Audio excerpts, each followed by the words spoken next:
Tech File fam, what it do? Another week, another new episode. We got 2 more divisions to preview, in addition to previewing WWE's ever clever named Clash in Paris. All that and more on this week's episode of Tech File. Hit him hard, let's go. Red T-E-C-K, running back like where's my replay? Got it all in the mix, no DJs. Second song in the game like he did with Selene. Spitting real talk for the entertainment. The podcast that the game up and they get smacked back down like a WrestleMania. Tell them that the better get they know sweaty at a home city. You know, get it block even on the low setting. And you know we keep saying so we never gotta get tight than everybody else cause you get ready. Ain't nobody else doing this like I. Better keep them cameras and microphones hot cause this one's a vibe. Gotta run this race with my tribe. I going live with the pie. Do it like there's no tomorrow. Came to my ear later. Shout out to my point guard. We about to hit them hard. Got them throwing in the tap. Tell the red blow the whistle. This is technical file.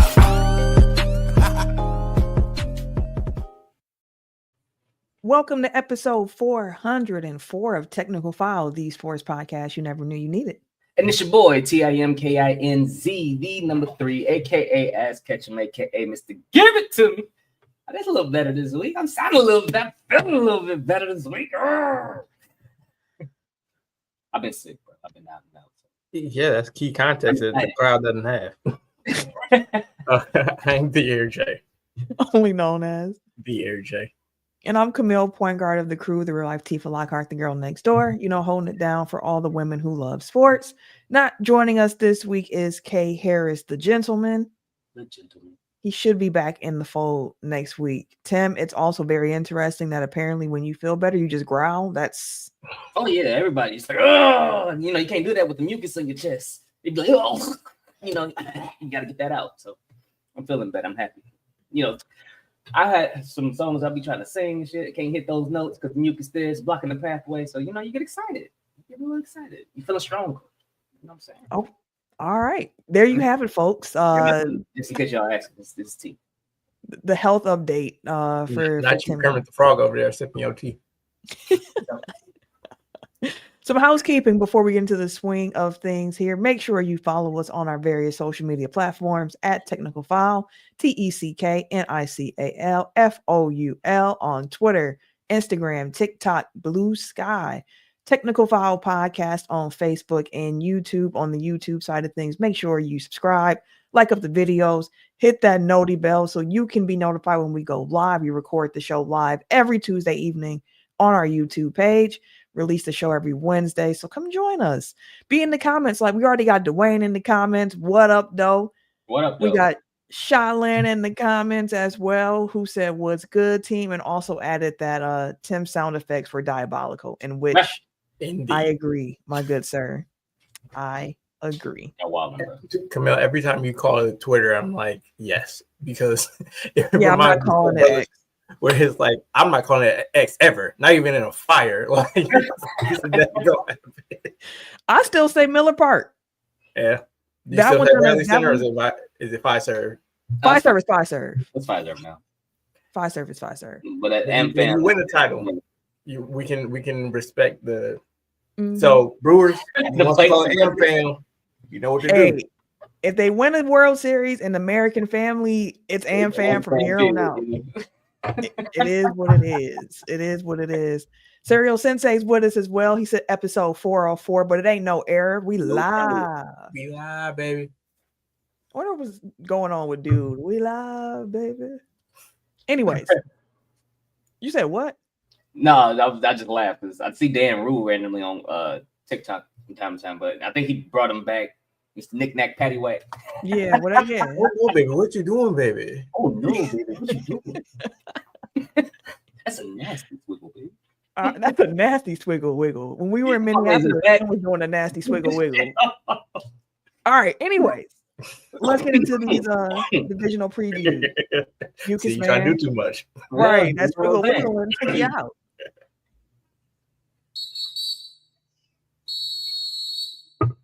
You had to take a sip of tea on that one. It messed them up for a second there. But NFL previews, we're going to start with the AFC West. A division that features the Chiefs, the Chargers, the Broncos, and the Raiders. Okay, Tim, you in particular should not be doing that. You're gonna be in a coffin seat.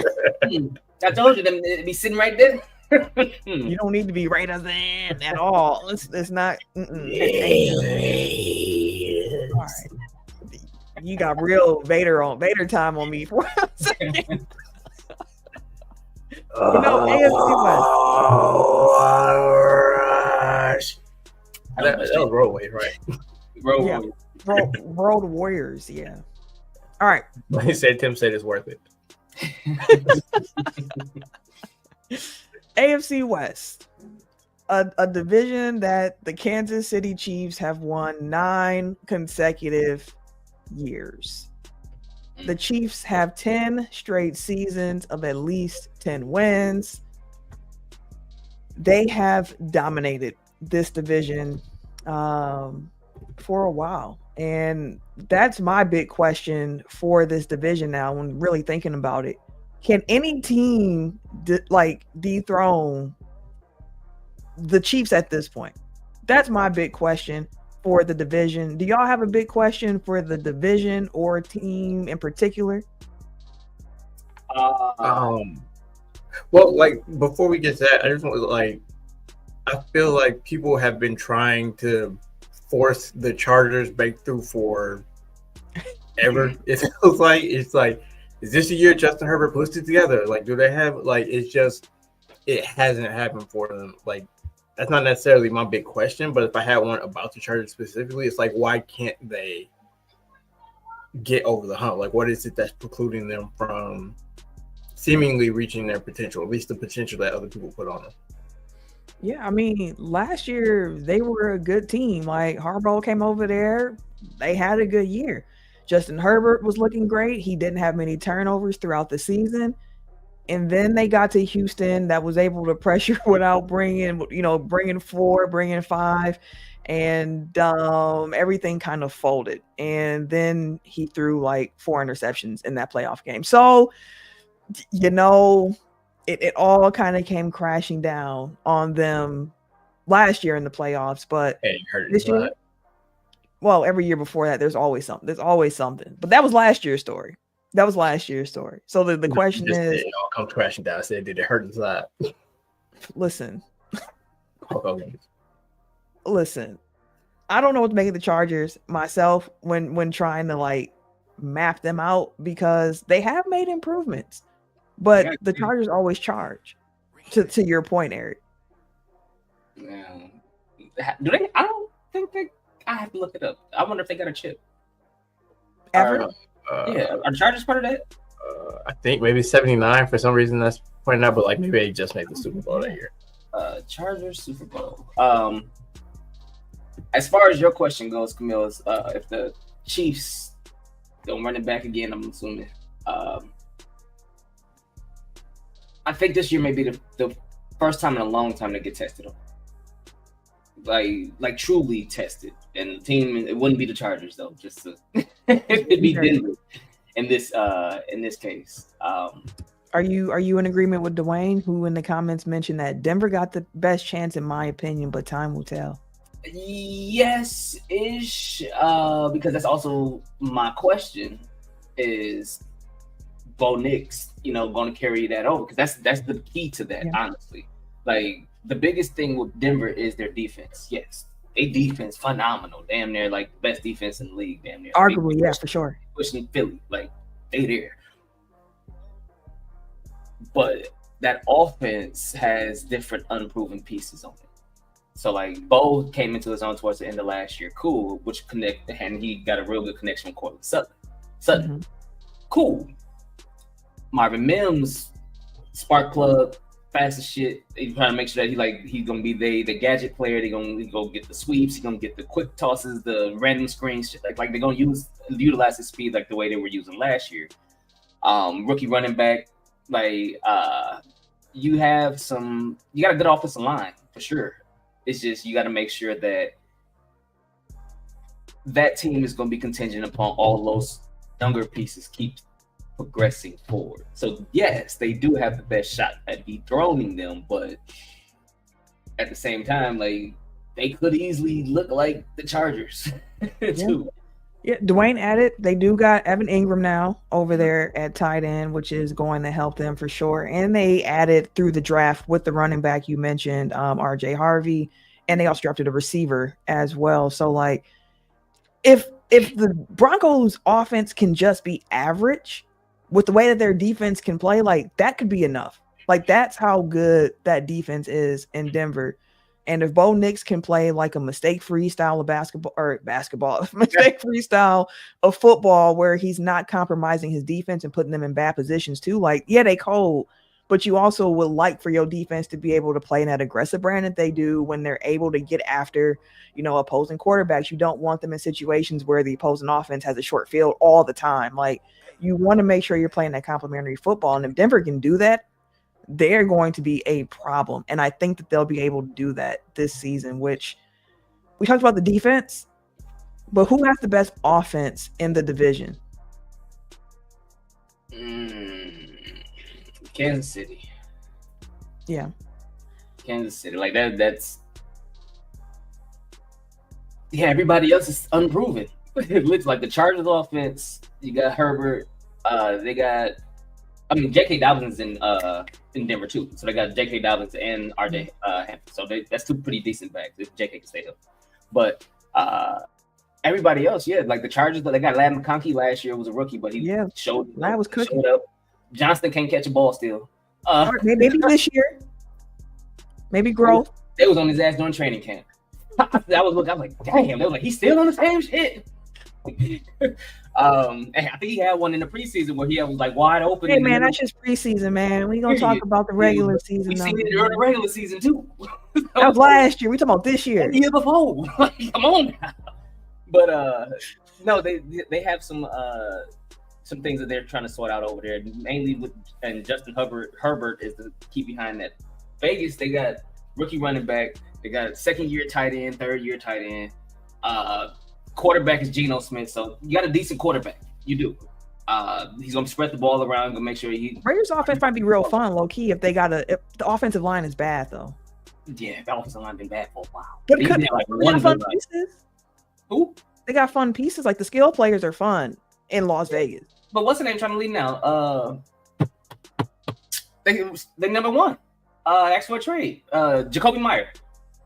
Oh yeah. He asked one out. So it's like your main. I wasn't even including him in the fun part. I'm talking about Brock Bowers. I'm talking about the fact they got Genty over there. Like they got, and Geno's a pretty steady quarterback. Geno is a quarterback at that loves a tight end.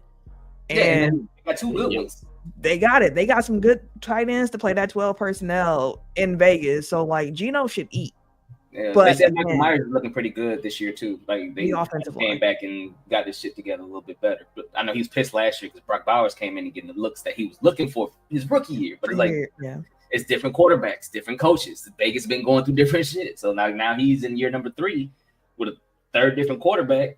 I think second different offensive coordinator and coach. But I think Pete Carroll's down there. So yes, Pete likes throwing the tight ends a lot too.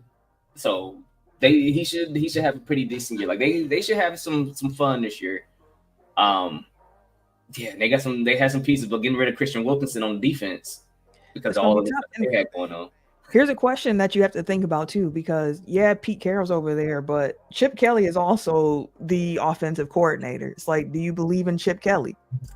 I was just talking to AJ about him the other day. I was like, I enjoyed that he coached that first year, but he had to learn you can't run the motherfucking Oregon style college ass no huddle offense in the NFL. You go run these grown ass old ass men into the crowd. So him being over there learning from his mistakes, I think that him, Chip and Pete can do something offensively that'll make at least the Raiders somewhat more competent this year, especially with Geno back there at quarterback. His run at UCLA before he came back to the league with the Raiders was smooth by all accounts. So I think Chip is one of those guys that work, especially in the pros, works better as the coordinator. Like than him just get in the lab and cook. It's it's right in his wheelhouse. Where it's like, again, it's kind of like what I was talking about with Ben Johnson, where I'm like, I'm not sure if he can make that leap necessarily, because like being a head coach is so much more than like how innovative your offense is. It's about like managing the entire team and being a CEO of your coaching staff. So, and you're not necessarily the one drawing up your plays no more neither, because you got your own offense coordinator and your own play caller, your own pass game coordinator. You got to trust all of these cats. Yeah. So now I have much more. Like, I'm not afraid necessarily of Chip Kelly in the pros because like he's in a position that better suits him. I think that's a fair point, a real fair point. Now, we already mentioned we think the Denver Broncos have the best defense in the division, arguably the best defense in football.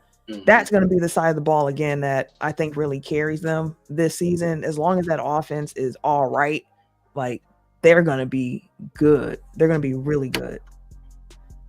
Anything else to add about how deliciously good Denver's defense is? Deliciously good, man. That's a man. No, it should be fun.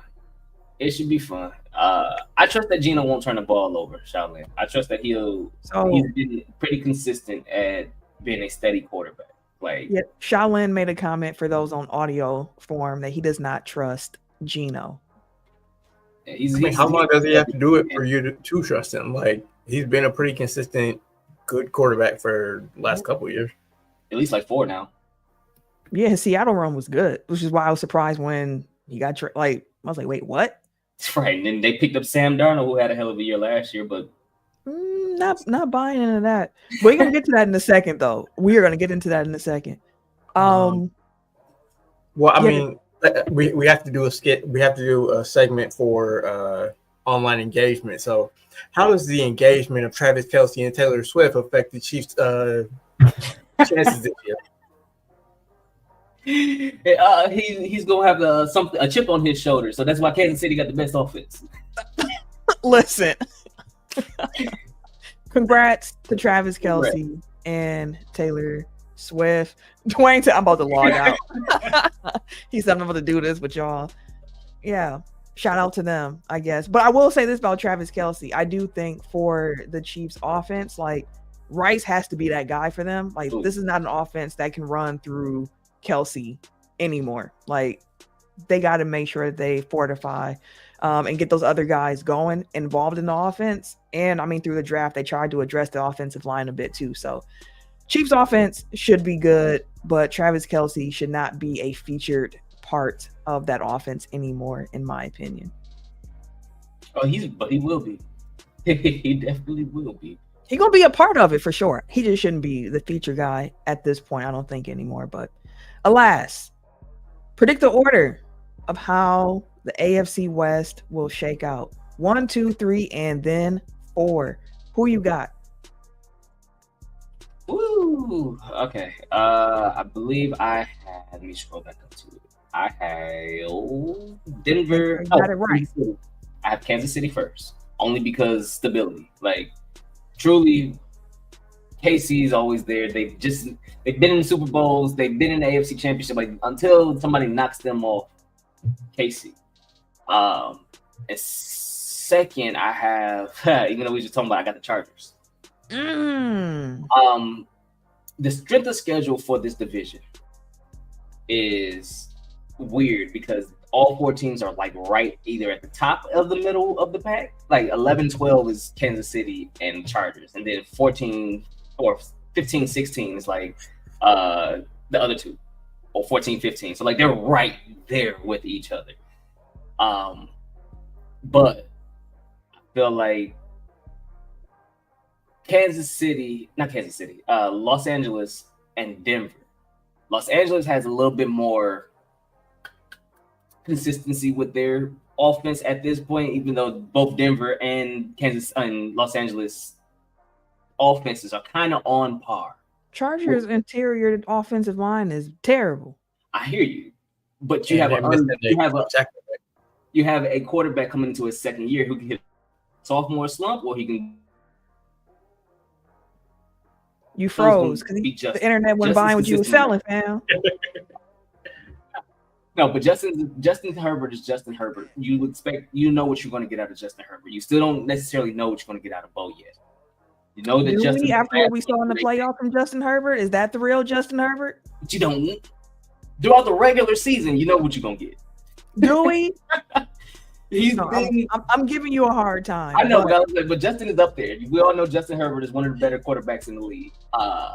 The offense, I guess I come back to my original thing where it's like I think that's where it kind of lands. Like I think that if he were consistently great, like the Chargers would be much more consistently. They would be much more consistently great. Like I'm not saying it's his fault, but I'm just saying like I feel like it's kind of people see like the highs and it's like, oh man, he can be like an all-timer, but it's like he doesn't hit that consistently. Like last year was a great season, and maybe that's Harbaugh's influence. And maybe that'll just be the norm going forward. But I know that there have been years where the Chargers haven't lived up to their preseason hype, and I feel like it's been a large part of he put up numbers, but he hasn't led them to, like coming through in the clutch and doing all those things that it takes to really be a top level quarterback. Like he has all the talent in the world, but I think that he's not quite in that upper echelon because of like some intangible thing that's keeping him from there. And also injuries. He's had some injuries over the years that have affected him down the stretch. But I think one of the things that I don't say doomed them down the stretch, but like they didn't really have a run game last year. Like it was very mid if you want to be complimentary towards it. And that made them a little bit more one-dimensional. Again, they did things this offseason to try and improve. So like if Tim is buying that, what they've done this offseason with some of the skill players, with the investment in the rookie running back, bringing in Najee Harris as well as another running back, like Keenan Allen back. Like they have some skill, again, offensive line questions, but I can see why you could believe in the offense. The defense was good last year, but I don't know if they can repeat what they did last year. Like, is Khalil Mack going to be good again? I hear you, but I'm saying, can they repeat it? Like, Khalil Mack was one of their better players, and he's also one of their older players. We know them cliffs can come. He ain't seen it yet. I know. I'm just saying, but that's my point. Like, they can come. It can happen. People don't until they hit it. That's true. Right. And when it's here, it's like, dang, that happened quick. We thought when he went over to the Chargers that he hit it. And then after a year after the Chargers, like, okay, maybe next year. And he's still ticking. But him having Keenan Allen come back, I think, helps with stability too. Because now you got Ladd and Keenan that he can depend on. He knows that he can depend on those two. Having Najee and Omari running back gives them, like you said, a run game again now. So I have a little bit more faith in their offense than Denver's, only because Denver is still figuring some stuff out. Like at least Keenan has, or he has a rapport with at least two of those receivers. Like Bo is still figuring out everybody. See, and for me, I think Denver can actually win the division this year. I'm going Denver, Kansas City, LA Chargers, Las Vegas Raiders. I think that Denver, they're favored in 12 of their 17 games this year for a reason. It's a team that I think is going to be able to at least be average at best on offense, and that defense is so real. We know defense wins championships, and I think they're going to be able to set themselves up into some advantageous positions.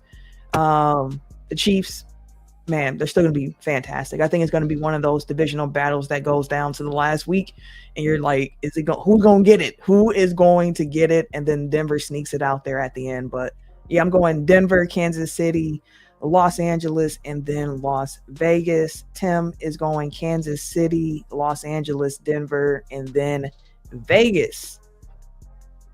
Let's head to the NFC side of things now, shall we? The Rams, the Seahawks, the Cardinals, the Niners. A division that should be very, very competitive this year with a lot of teams that are, going after it. Because the bottom of the division is pretty good. So, interesting division. What's your big question about a team or the division as a whole? For me, it's, can Sam Darnold produce as much as Geno did in Seattle? My initial instinct to that is no. But I wanted to know what y'all thought about it. I don't know if Sam Darnold can give you what Geno did, in large part too because he's going to be without a massive weapon that Geno had for those years with DK Metcalf. I think that they were okay with letting go because of Jackson Smith and budget. Like, I think he has shown that because he had a hell of a year last year too. He did. And that was just a rookie year. So it's one of those like, okay, we see what we got going on. Like, they wouldn't have, before last year, they didn't dream of letting go of Metcalf. Like, but him stepping up has given that. So he comes in, Sam Darnold comes in with a receiving core that's still pretty good. Like, and you still have Kenneth Walker at running back, as long as he's healthy. You still got Charbonnet at running back. Like, because they running back stayed hurt, but between them, they usually, one of them two is usually around, and both of them are pretty good backs when they're healthy. The offensive line isn't bad over there. It's decent enough to keep Sam upright. Like, it's decent enough because Sam is not gonna. I don't think they're gonna make him air it out like that. Like, I think that he will be medium to intermediate routes, like short to intermediate routes, not necessarily too many deep routes. For Darnold like that, that'd be perfect. Quick joints, you got a lot of fast receivers and stuff like that, so you have some quicker, shorter, intermediate routes where you do check down to the running backs, because both of them are really good receiving backs as well. So I think they'll kind of game plan him similar to Minnesota. He took a couple shots because you got Jefferson and Addison, but for the most part, it was intermediate to short, and let it your wide receivers pick up the yak after that. So I think they'll kind of be something similar over there with him in Seattle. So he might be able to put up similar numbers. I don't know about the takeaways though. Like, I don't know if he will be able to keep those down or not. You are a lot higher on Seattle's offensive line than I am, and I would say most general consensus. That is a offensive line that allowed the second highest pressure rate last year. Like, part of what helped their offense stay afloat was that Geno was mobile.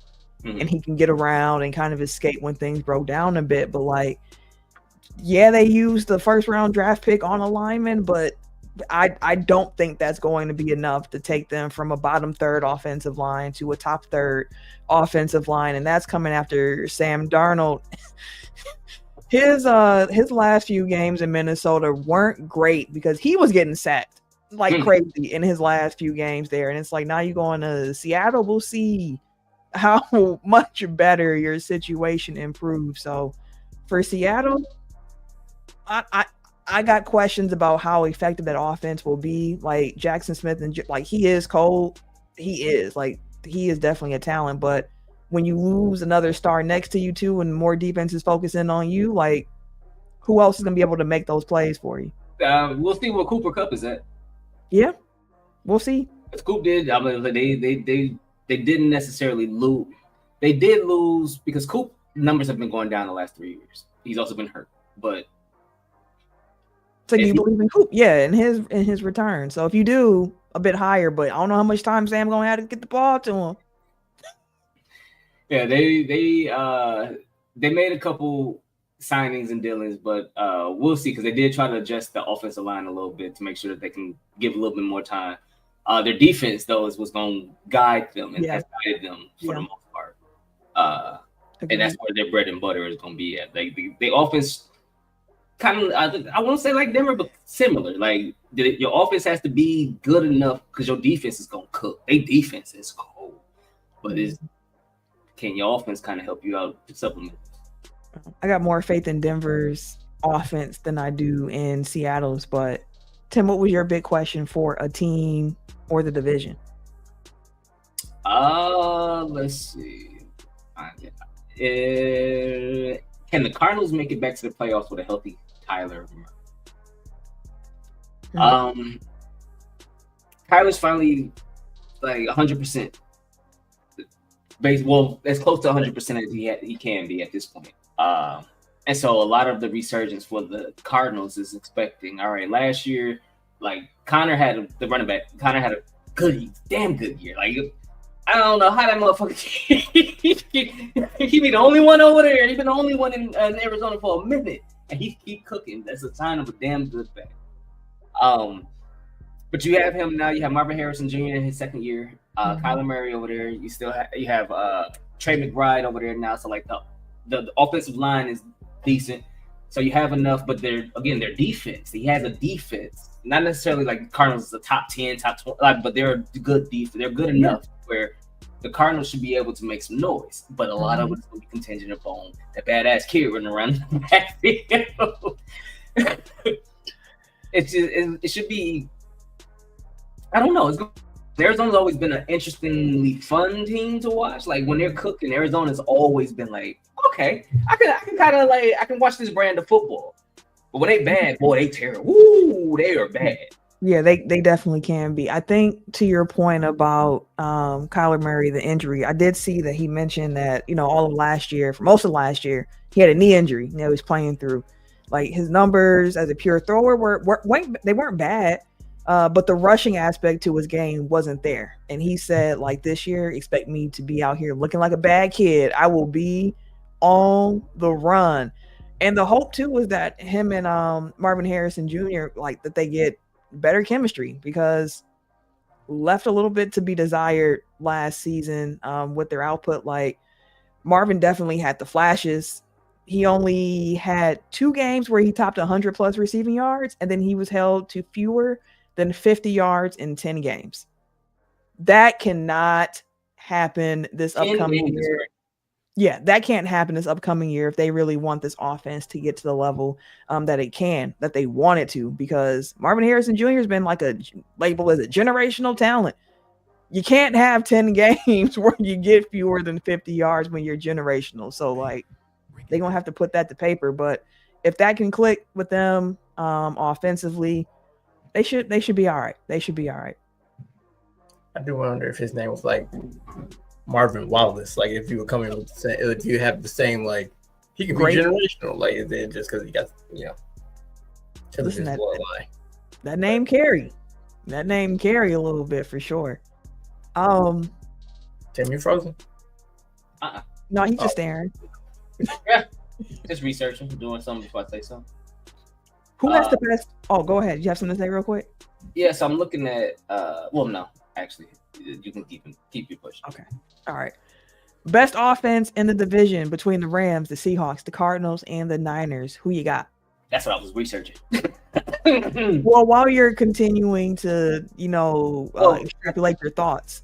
Okay, go ahead. I was gonna say for me, it's the Rams. Contingent, of course, on the health of Matthew Stafford. That's a big piece of it. He's 37 years old with a back problem. A little risky trying to count on that for an entire season and then an entire playoff run if you can get there. But like, if he is healthy, that's a good offense. We know what they got with Puka. Like we've talked about that. They added Devontae Adams. Like they got pieces. Jordan Whittington, who was a pick, I think year before, somewhere in there. He's a wide receiver for them. The talk around him has been glowing. And if he can pop as a third receiver behind those two guys too, like you're going to continue building while you already got a good rushing game. Like it just depends on if Matthew Stafford is healthy. I agree with you on that. As far as Stafford goes, Stafford is going to be the engine that make this move. But they have definitely tried to keep that window open for them as far as championships go, because they still got Kyren Williams too at running back. Like, dude is nice. Dude is nice. So you the offensive players that they have, the defense is what's kind of we'll see. The question, yeah. We'll see. But as far that's what I was kind of doing a little bit of research, because though the Rams have the better, if you say Puka and Devontae, that's the best receiving core in that division. Then you have the running back, and the running back is the best. Yeah, unless Christian McCaffrey comes back. Yeah, but outside of that, it's Williams easily. And then it's Connor and James Conner, and then it's whoever is in Seattle, Kenneth or Charbonnet. But that's my fear, Stafford. That's why I was with the offense. Big fear to have, yeah. That's very fair. The opposite side of it is like I want to look at San Fran, but same thing, the health, because San Fran, you still have Kittle, you still have McCaffrey. Juwan Jennings is coming into his own. Like then you have Pearsall, who rookie last year, came like the last 3 or 4 games of the season. He started showing why he was there, but he got shot in the chest last year. He got shot early in the season, so like, he was delayed. He got shot in the chest, turned around, got hurt. Like as soon as he came back, like he was getting his life together. But he started showing why they drafted him in the first round last year. So those, and then Ayuk is coming back, but he probably won't be good again until next year because this is gonna be his first year off of ACL. So, like I said, the argument was, and I was looking into San Francisco, but the consistent pieces that the Rams will keep up, like we're only worried about Matthew Stafford. With San Francisco, was like 3 players. We're worried about staying healthy. So, I agree with you with the Rams. That's what I was researching about. I'm like, double check some things. I get it. I'll add this on the Niners really quick too. I do want to say Brock Purdy is a good quarterback. Yes. And last season kind of stamped that for me because of all the different injuries they had. And they were able to still surprisingly have a good offense last year, despite the amount of injuries that they had. Best player probably Trent Williams though, as a tackle, but he's like 37 now. So again, some concerns there. If anything happens to him, fried. So something to keep an eye on too for the Niners. Flipping it, best defense in the division. I think we kind of spoiled this, but the Seahawks. It's the Seahawks. That defense is something to be respected. They are building something over there in that scheme, and now it's going to be year 2 as well with Mike McDonald. So, that's the biggest thing. They went from like 27th to 28th in defense, like 9th last year. Yeah. And when he got hired by the Ravens, he took their defense from like both years they jumped. So he went from it was pretty subpar to like top 10. And then the second year they went from like 9 or 8 or something like that to like 2 or 1. So last year they took Seattle up to like 9 or 10. And so this year the expectation with 14 of the 15 players from last year coming back. Yeah, another jump. They took most of their defensive snacks are coming back from last year. They lost the linebacker and they turned around and signed another linebacker to replace him. So it's like that unit is gonna be nice. And Tariq Woolen is I fuck with him at corner. Tariq Woolen is a nice ass corner. Like he's one of them young cats, but he cold. And then they drafted the safety. They got that linebacker over there too. Knight, Tyrese Knight. Like he was looking pretty nice last year. So like that's a unit that's going to be pretty good. I know people are used to saying the 49ers and Robert Saleh's back. The defensive line is good, but they got a lot of questions in the secondary. Yeah. So we'll see. Shaolin added as a Packer fan, F them 49ers. I'm with you on that. One of my favorite viral songs is that F the 49ers. F the 49ers. I love that song. So I agree. Predict the order of the division here. What you got, Tim, for how the NFC West is gonna play out? That's where my dilemma came in. So I got I think I'm gonna flip-flop Arizona and San Francisco. So I got the Rams, San Francisco, Arizona, Seattle. This division gonna be super tight. Wait, you did all that caping for Seattle? Tim, so you said Tim, what? You in the doc deleting my stuff. Stop changing my order. Put it back.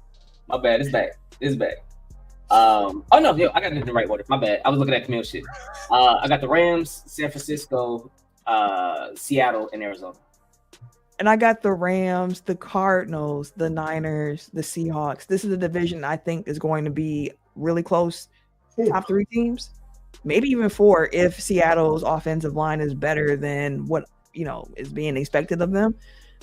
Could be a really tight division down the stretch. So next week we will make our official playoff predictions, including the wild card team, Super Bowl predictions, award-winning predictions, all that stuff leading into opening night. Like football is here next week. Bro. Not ugh. And to that point, before we move off of NFL preview, I had a question for you guys. Like, this was kind of like my overarching question for one of the divisions, but I figured I would just hold off for now and just ask you for all the divisions. What do you think is going to be the most competitive division in NFL? Like, which one is like, I have no idea who's going to win this, or like any of these four can be the, like, it can just, what's going to be the most competitive? It's tied between the North. Which North? Both Norths? Both Norths. Mm. Baltimore, Bengals, Pittsburgh, Cleveland, Packers, Bears, Detroit, Minnesota. You got the West, cool, but I don't think the NFC West is gonna be competitive because everybody's about the same. Not necessarily that they're all good, about the same. Yeah. That's why I went to those two first, because those two got good teams throughout. 3 of the 4 teams in both divisions are at least good. The West, everybody's cool. AFC West gonna be pretty competitive though. Yeah, it'll be real competitive. I think AFC West is gonna be pretty competitive. Outside of the Raiders, unless their defense surprises, outside of Max Crosby and Kuntz coming back, and like if something happens there in the offense, like a lot of ifs have to happen for the Raiders. But yeah, the NFC North is where I went first, and again, that might be some bias because closest attached to that division. But I mean, the Lions were favored in the division. They were favored week 1 against the Packers, but that recently just flipped. The Packers are now favored in week 1 over the Lions. So like, I think that's a good division. They're really banking on our defense to kind of take a step forward. We gonna see. Shout out to Bo Melton. Right, Shout out to Bo Melton. Most of the time when you get a position change in the NFL, that's a sign of you're out of here, buddy.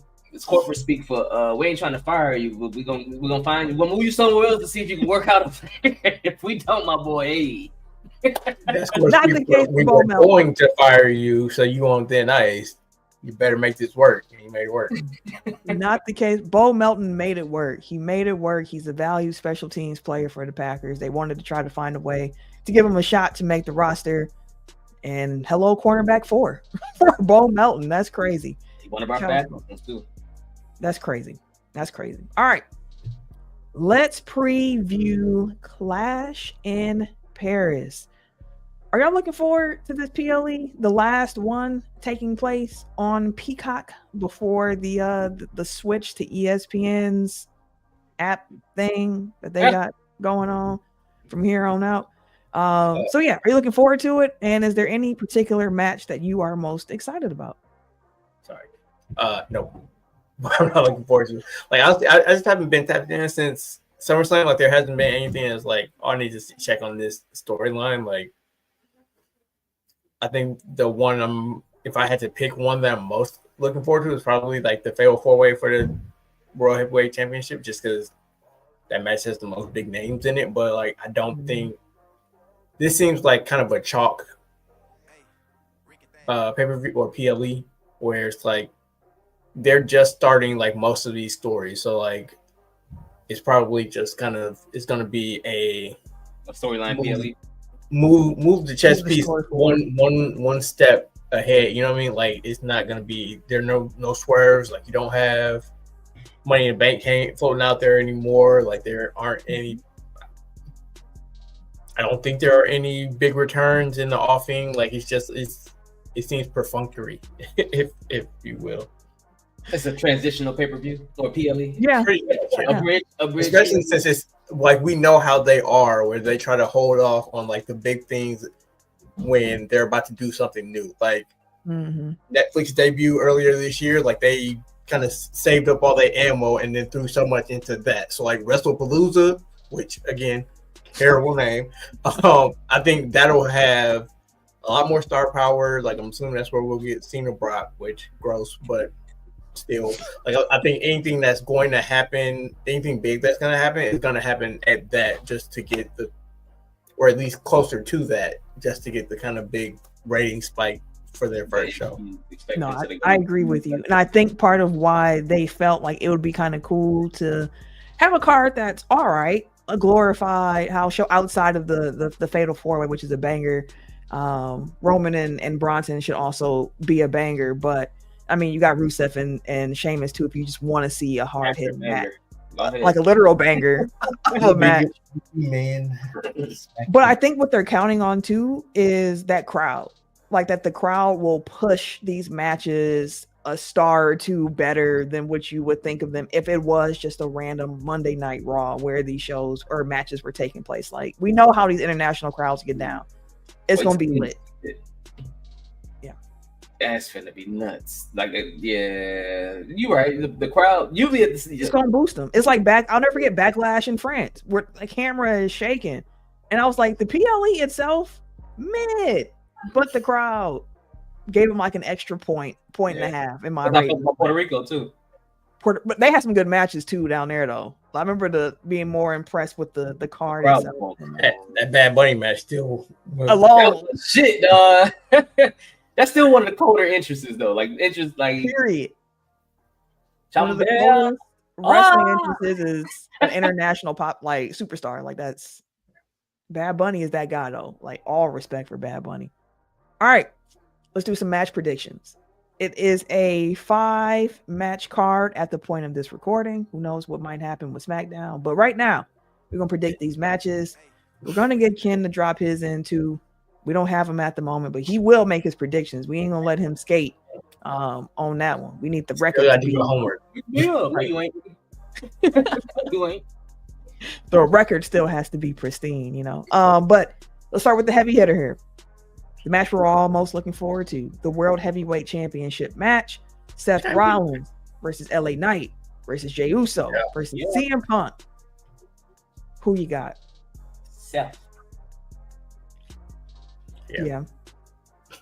I think the title reign. I think there'll be shenanigans abounding in that match, but like at the end of the day, he's gonna be a champ. Like I think this is only the start of a long run, but we'll see.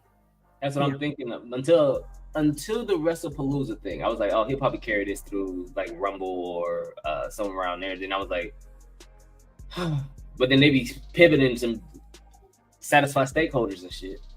So who knows? Maybe at WrestlePalooza something shakes, something changes. I don't know. The way they building up the vision, like this group, I think Steph's gonna have this for a little bit, like at least through the end of this year. Yeah, I was gonna say I'd be surprised if he doesn't keep it through Mania. With the caveat being like, I think he'll be champion going into Mania. Like he may it may be like a hot potato thing where it's like he loses it to somebody for like 2 weeks and then gets it back at the Royal Rumble or some shit. But like, this is his title for the foreseeable future, in my opinion. Yeah. All right, clean sweep on that one amongst the three of us. Let's go to his other half here, actually. The WWE Women's Intercontinental Championship match, Becky Lynch versus Nikki Bella. Another clean sweep from at least the three of us, all thinking that big time Bex, the man, wins this particular matchup. Is there any way y'all can see Nikki Bella winning this match? Oh, that was quick. You haven't finished the question. No, I don't think so. Because like I think somebody pointed out that this is like the third or fourth straight PLE that this title has been defended, and we haven't seen that consistency on the women's side in a long time. Like they know Becky is like a draw, so I don't think that she's done all this just to drop it to Nikki Bella. Like I think they're gonna make her losing this title mean something essentially, and I don't think like Nikki Bella is necessarily that person to do that. Yeah, I think there's also a throw-in match because the women's championship match was dropped, so they substituted that match with this match. That's a great point to bring up. Shaolin asks, by the way, anyone going to Raw? That's the intention. That's the intention. We'll have to continue to discuss in the group chat and whatnot. But so it's starting to look more enticing, but also I'm not at the point where I'm not in a mindset of wanting to give WWE any money at the moment. So intent is there, yeah, for sure. But if we do go, they take the mask off, it's more like they taking the hood off. So, oh Lord, I'm just saying, like they doing propaganda on SummerSlam. So, ain't no segue from that one. Who y'all got in this Donnybrook match? Sheamus versus Rusev. Rusev. Oh yeah, thanks for again. That's what I was saying. Like it seemed like we could be wrong, but like the way that it's kind of set up, it just seems kind of like going from point A to point B, kind of a point paper view. This is the go home match for them because they've been fighting for like 3 weeks now. Yeah. And all of them been like, but they started off as a normal 1-on-1, then they've been going to street fights and delay matches and like all kinds. They've been beating each other ass in the background. Like, this turned into the new Carmelo and Andrade, where it's like every week y'all fighting at this point. But this should be a fun match. You said what? Well, Kevin and Sammy. Well, I mean that's an they were part of the group together at one point too. Remember? That's like a blood feud at this point. Sammy and NKO. All right.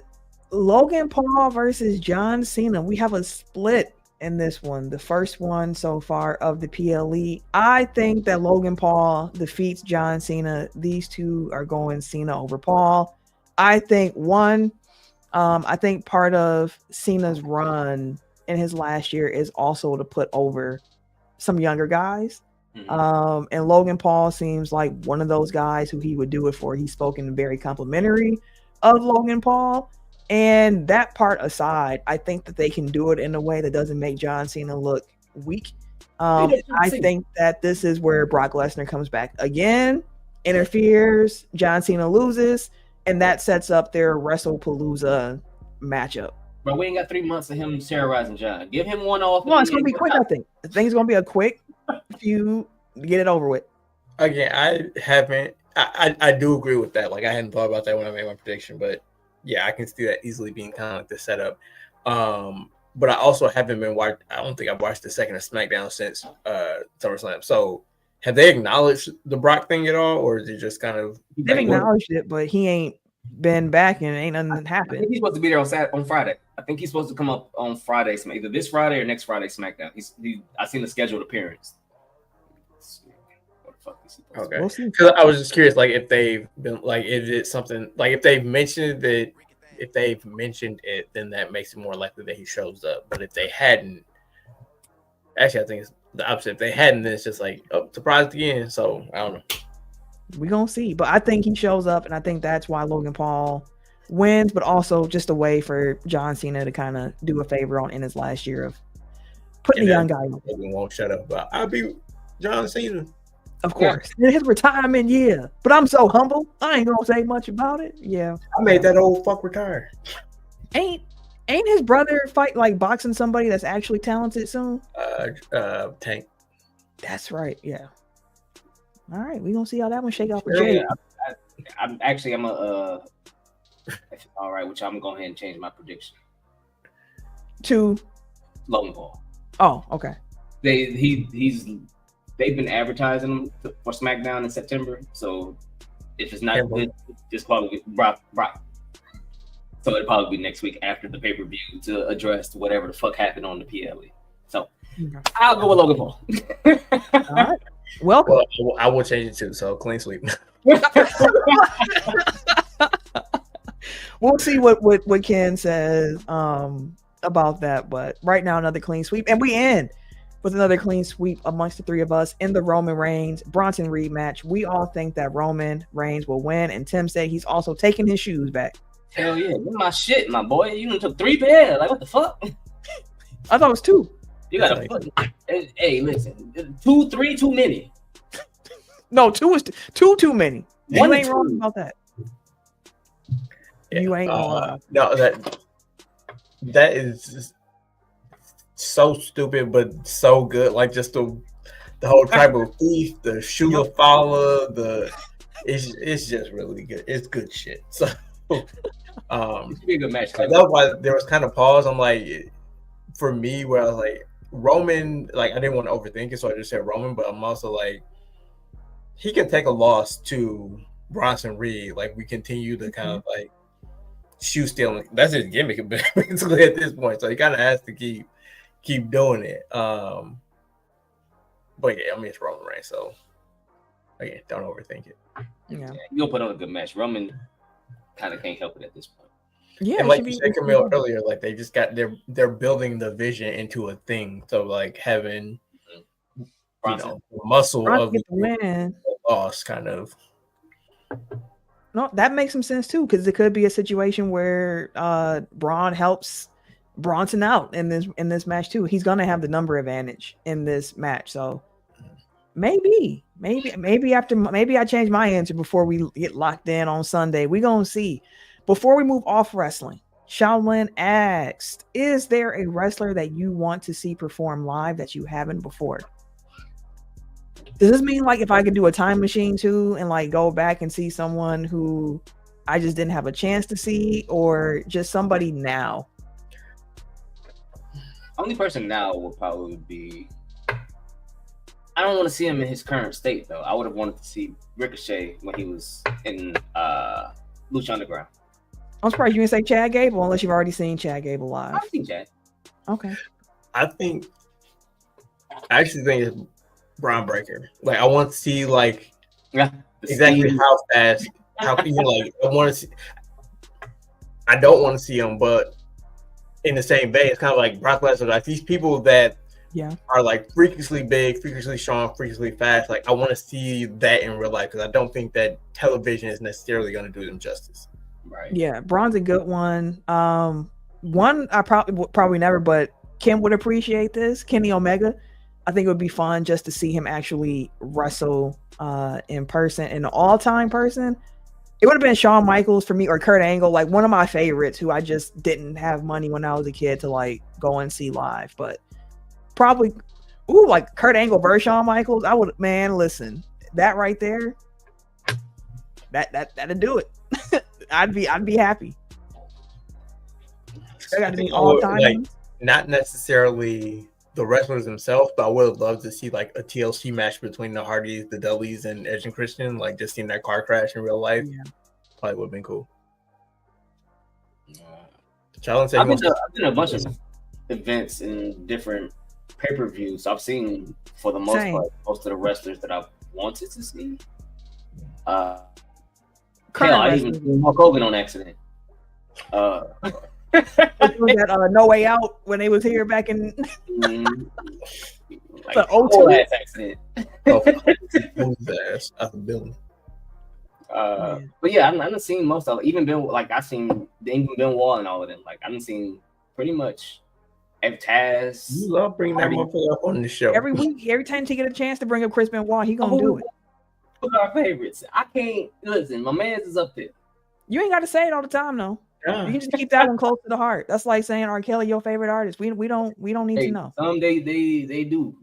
That's on them. You live how you gonna live. You gotta live here. I don't. Oh, Shama. I'll tell you right now. I don't separate the art from the artist. So you do some fuck shit, like you dead to me. Yeah, that's a deeper conversation to have, but I do think that there are layers of people. Like there is no one who's all good, all bad, and some people do some really messed up things, but they provided the world with a beautiful gift. I think about like James Brown a lot with that, where it's like, man, James, you behind the scenes, you was doing some stuff, but you inspired so many different music. Like you inspired so many people. You put out such good music, but James Brown had some issues. But conversation for another day. Let's wrap up with just a couple of basketball thoughts before we get out of here. Eric, I see you had a question for the classroom here. Why did y'all smack that man like that? Bro, he said it was friendly. That's what they do, apparently. Motherfucking friendly. Ain't no motherfucking friend. I've met Giannis. Been standing next to Giannis. That man's hand is the size of this fucking laptop. Ain't no motherfucking way your big ass slapping me in the back of the motherfucking head. Ain't no talking about something friendly. Fuck out of here, nigga. Friendly is like when Michael Jordan smacked Malik Monk in the back of the head. Like, man, yeah. But like he like it was wind up. He like scrunched his face up and like what? I mean, he came that and I swat. Oh my god, damn boy. They said it was friendly. They said it's a cultural. They said it was friendly. And then the first game that Giannis played during like the friendly matchups, Like afterwards, they was all running after him and smacking him in the back of the head too. So like, I guarantee ain't nobody came from Mississippi on that ass. Ain't nobody come from Athens on that motherfucker. Guarantee you they asked for the local. What the fuck? No way, boy. Shaolin added, "You slap me like that, we fighting." Guys too. I'm hitting your ass like you will randomly get hit in the nuts with the ball, something. Oh shit, my bad, bro. Like shit, nigga. I was the teammate. Like I didn't even like the good game pack. I didn't like that shit. Don't touch me. You didn't like being touched. I didn't. So like you can. Hey, I'll give you a high five on the way past, fist bump with jump, whatever. But don't tap me. You know what? Fuck out of here. Watch out, bro. And you gonna slap me in the back of my head? Are you joking? That's Nigga, what go for a they layup. said. How about that? I'll meet you down there. Y'all on the same team. Yeah, we was. Not was.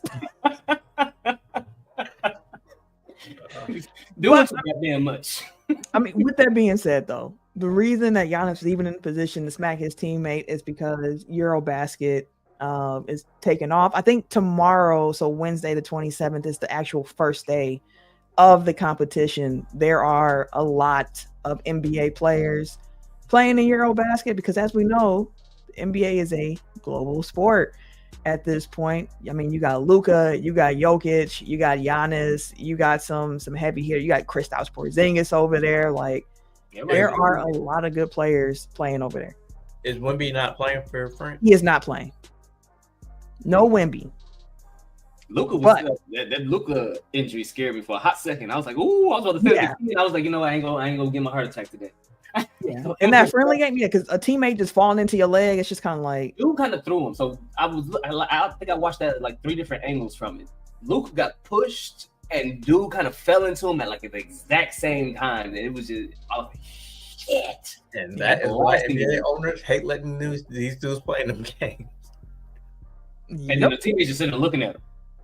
Damn, ain't nobody gonna help him up with some shit.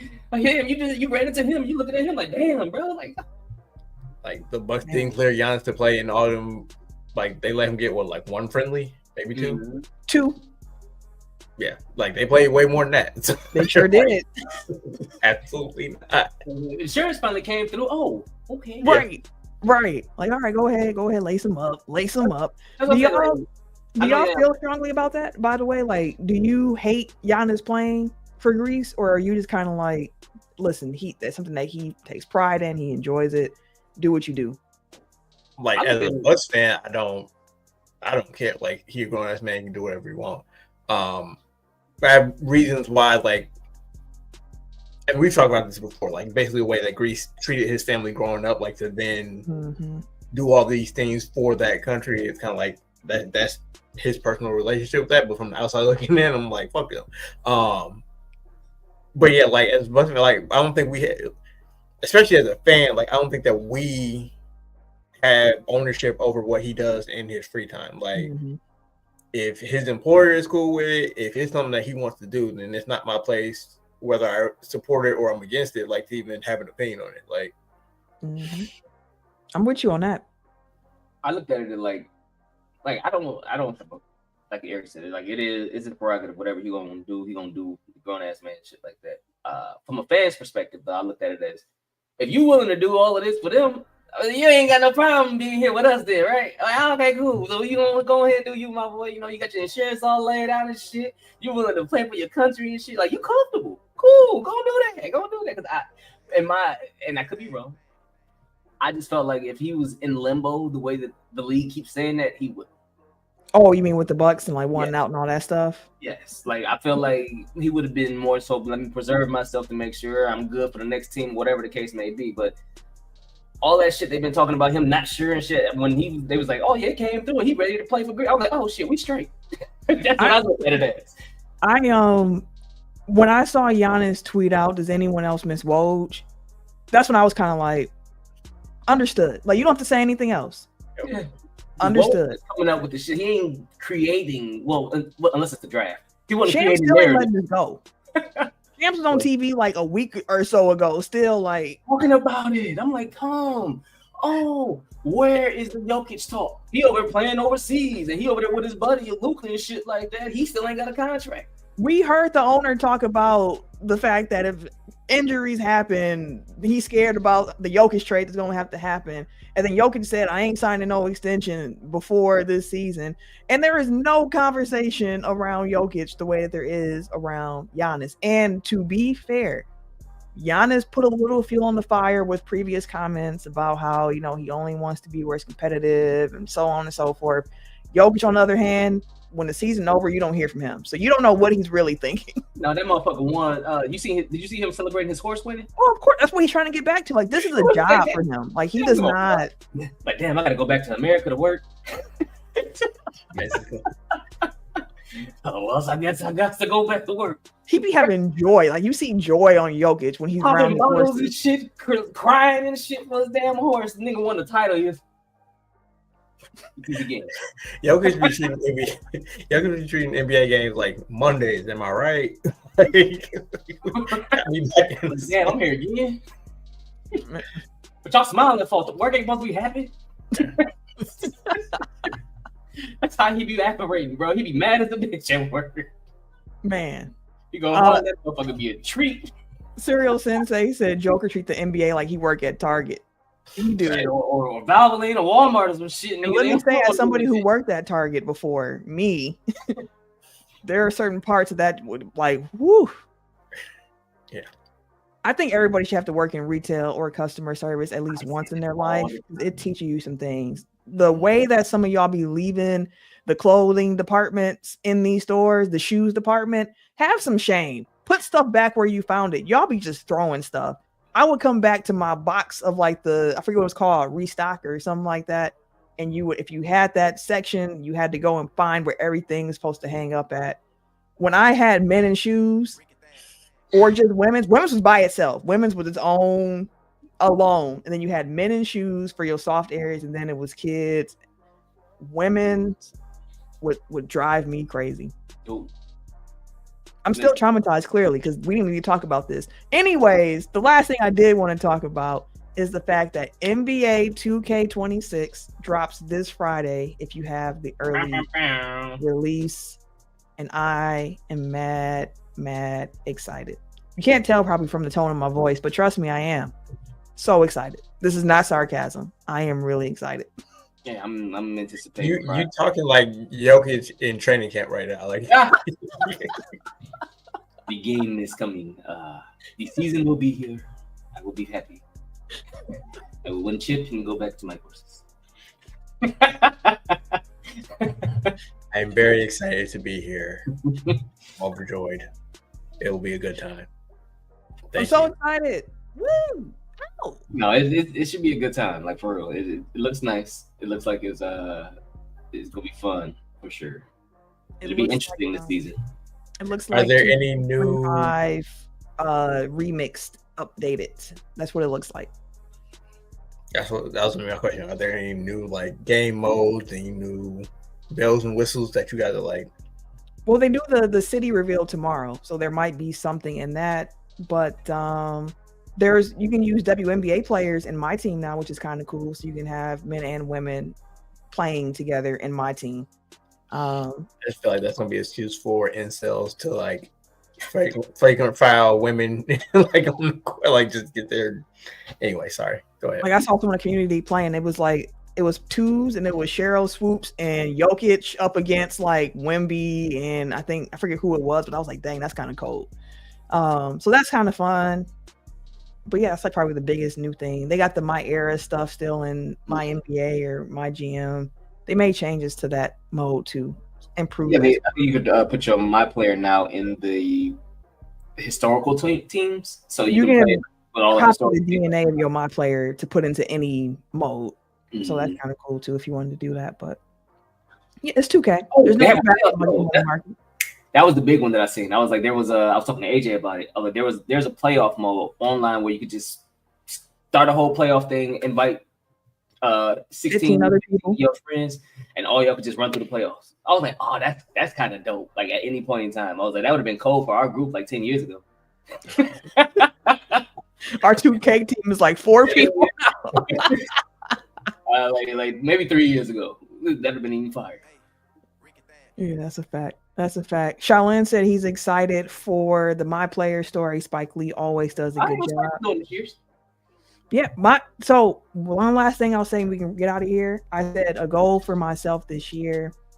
I'm going to win a championship with My Player. I have not done that since like 2K16. Like, it's been a very long time since I did the My Career grind. So hopefully the storyline is fun and there's enough in it where you feel like you're actually causing things to happen in the story. So not like a generic track that you just gotta stay on. So it should be fun. And I say that to also say, don't call me this weekend. I'm on 2K.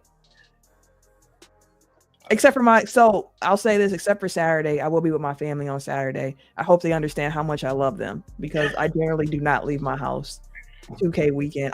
Tim can tell you, I'm not exaggerating. 2K weekend is a holiday. I think I'll be with your family this weekend too. Here you go.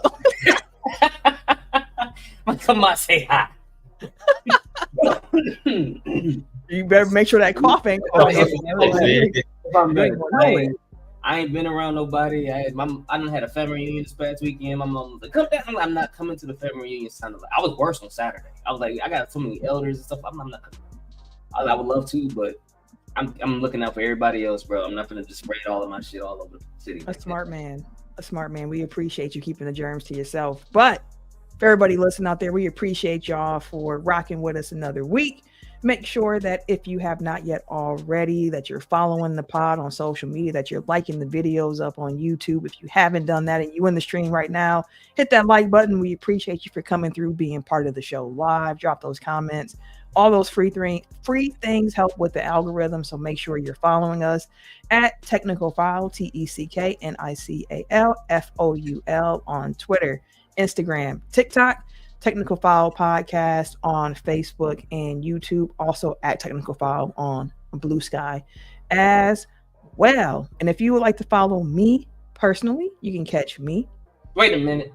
On Twitter, Instagram, PSN, Blue Sky at Camille Monet, CAMILLEMONAE. I'm Eric J. Don't follow me. Yeah, don't follow Eric J. Follow Tech File. Ken's not here this week, but he is everyday_gentleman on Instagram, K Harris 216 everywhere else. And it's your boy, TIMKINZ, the number 3, aka Ass Catch him, aka Mr. Give It To Me. Dilly. We out. We out, y'all.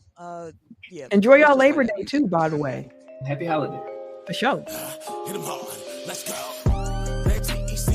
Running back like where's my replay? Got it all in the mix, no DJs. Said it's hard in the game like he damn miscellaneous. Spitting real talk for the entertainment. All the pods I set the game up and they get smacked back down like a WrestleMania. Cut them little bit of they know ready at a home city. You know, get it block even on the low setting. And you know what you say, so we never gotta get tight than everybody else. They should get ready. Ain't nobody else doing this like I. Better keep them cameras and microphones hot, cause this one's a vibe. Gotta run this race with my tribe.